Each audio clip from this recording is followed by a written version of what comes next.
कान्हा दिवसेंदिवस असा उलगडत जाणार आहे असं मला वाटतं. म्हणजे प्रोमो मधला कान्हा आणि पहिल्या एपिसोड मधला कान्हा आणि 6 महिन्यानंतरचा कान्हा ह्यात खूप व्हेरिएशन्स आहेत. आणि एक ऍक्टर म्हणून या गोष्टी करायला मिळणं एकाच सिरियलमध्ये मी खरा नशीबवान आहे असं म्हणायला हरकत नाही. तर हे सुद्धा आहेच. पण मला अजून एक गोष्ट सांगावीशी वाटते, 2 मिनिटं घेतो. 2009 साली गैर नावाची फिल्म आली होती जी सतीश सरांनी डिरेक्ट केली होती. त्याच्या प्रमोशन करता ते नाशिकमध्ये आले होते आमच्या कॉलेजमध्ये. आणि सगळेजण अंकुश चौधरी, संदीप कुलकर्णी यांना बघण्याकरता गेले होते. मी नुकतंच नाटकांमधनं काम करायला सुरुवात केली होती.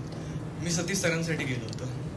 म्हणलं यांची नजर माझ्यावर पडली ना तर ते म्हणतील एक मिनिट माझ्या फिल्ममध्ये काम करशील असं मला वाटलं होतं. पण त्या दिवशी सगळ्यांना कॉलेजला यायचंच होतं. एवढी गर्दी झाली ते गर्दीत दिसलोच.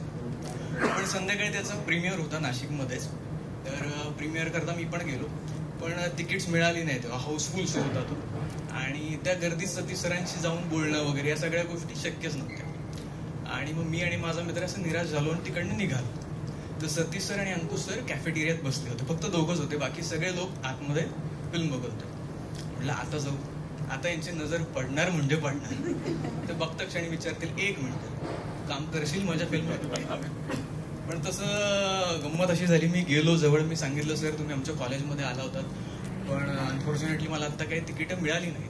तर ते म्हणाले की हरकत नाही मित्रा, उद्या ये आणि फिल्म बघ. त्यांच्या नजरेत शोधत होतो की